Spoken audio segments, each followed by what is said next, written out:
Hello and welcome to another weekly update. Plenty of interesting things again happening this week. First to bring to your attention is a blog post I put out yesterday about an upcoming conference. So it's a new conference in the calendar. It's called Commsverse, and the first Commsverse is going to be next year, right at the end of April 2020, 29th and 30th of April. It's in the UK. It's sort of in the middle of the UK. It's well positioned, and I'm really looking forward to this. I know the people running and organising the conference, and they're very passionate about creating a conference that it has got all the good bits of all the other conferences in it, and they've been to a lot of conferences, they've done a lot of conferences, they've spoken at a lot of conferences. I think they get what makes a good conference, so excited for that one. I'm going to be speaking there. There's a website up now. You can go and register. Right now, if you register, tickets are only £35 for 2 days. So that's really, really good value if you think about it. Like, think about the quality of speakers that are going to be there. You kind of know, you know sort of the kind of people that speak in the UK, the kind of quality, you know, the consultants, the MVPs. This is a Microsoft Teams dedicated conference, although it's independent. That's kind of important as well. So it won't all just be kind of sales pitchy stuff. It will be independent, good quality content from good speakers. So yeah, £35 for 2 days is a real bargain, and you get a t-shirt as well. What's not to like? In fact, if you go and register now, you can go and enter a prize draw as well. There's 50 prizes, over £4,000 worth of kit to be won. So you should definitely go and look at that as well. So put that in your calendars. I won't be talking about it probably again now until after Christmas, but I will definitely be talking about it in the run up to the event, because I don't really know what I'm going to be talking about yet. My session content is still being kind of worked out. So April is still quite a long way away. Lots can change in that time, so I want to make sure that when I get up and talk, I'm giving you kind of the freshest content. All right, let's cut over to the Microsoft Graph developer blog, and a really interesting blog post, actually, a real change to how some information is going to be brought back in Graph. So here's the use case, here's an example, and this is the same example in the blog. Let's say that you have permission to read user information, but you do not have permission to read user device information.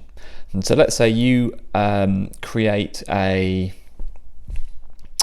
like an OData request. You know, you create your API request to go and get some data from users, and also you include in that call device information. Now, because you don't have permission to get that device information previously, that would have returned a 403 error.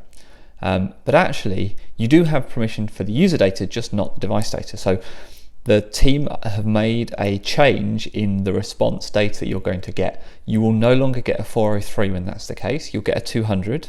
You will get all the user data that you have permission to get. It's just that the device properties will be null. Okay, so the device collection or the device IDs will be null. Now that's a slight difference to returning a 403. It's both good and bad, I think, is how I think about this. There's lots more detail in the blog post about exactly what's going to be returned when. I like it because it means that you will always get data back. So even if permissions are kind of not right, or you're asking for something you haven't got permissions to, you will still get lots of data back. You won't get a 403, and the 403 can be confusing because you might think, well, I've got access to user data, why can't I see this user stuff? So it's not obvious when you get the 403s sometimes what the error is about. So I like that side of it. On the con side, I think it might be confusing because you don't know. If you're not seeing device data, you don't necessarily know it's because you don't have permission to see it. You might just think, oh, there are no devices, or there's a problem getting the devices. So it's a bit 6-1, half a dozen the other, swings and roundabouts. But I think on the whole, it's good. It's good to be providing back more data rather than less data, and it's a kind of predictable response stuff, so you know what you're going to get back. So just be aware that's happened. It's not across every single call. I think you'll start to see it across things like users and groups first. And I'm just scanning down this blog post to see if there's any clues as to which workloads it's going to roll out to first. I think users and groups are a good place to assume it's going to start rolling out. Don't know if it's going to come to the whole of Graph, but just so you know, fairly substantial change to the result set of Graph data. Okay, something else to talk about is progressive web apps. Now, I've talked about progressive web apps quite a lot, but not for a while. We really talked about them about a year ago, I suppose. They were the thing, they were the hot new thing, and everything was going to become a progressive web app.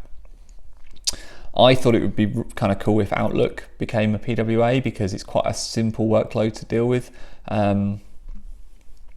Anyway, and it went all very quiet on the PWA front, and then I know I've talked on here as well about why that might be. If you remember, Microsoft bought GitHub, and sort of embedded in that is Electron. So GitHub owned Electron, so Microsoft now technically own Electron, and so we saw sort of maybe there was a bit of a pausing on PWA because maybe Electron was the thing to use instead. None of this is official, this is just kind of what I've noticed. Anyway, Microsoft are again talking about PWAs. It's weird that it's happening now after Ignite, because it didn't really get spoken about at Ignite, but it seems to have picked up post Ignite. So there's a good piece on All About Microsoft, which is Mary Jo Foley's blog, talking about some of this. She also calls out to Paul Thurrott's blog as well, who noticed that the Outlook on the web experience is showing a PWA install button, which is interesting. So, and there's also some other references from another conference as well. So yeah, it might be interesting to see if PWA is picking back up again. That will definitely be interesting. So definitely one to keep an eye on for kind of developers as well. I think this is Microsoft figuring out the best way to do mobile apps, blended hybrid apps. It's good that they're doing that because they will put a lot of time and effort into finding the right thing to use, and then kind of we can look at that and go, well, if Microsoft are using it, maybe we should too. So that's kind of good to see. Okay, and just finally and quickly, if you are watching or listening to this and you are based in Central Europe, and you can get yourself to Prague for the 9th and 10th of December, then maybe I'll see you there. There's a Microsoft Teams and ADSSO development bootcamp being run by Microsoft. I'm going to be there as one of the speakers on the first day and helping run the labs on the second day. It's at the Microsoft building in Prague.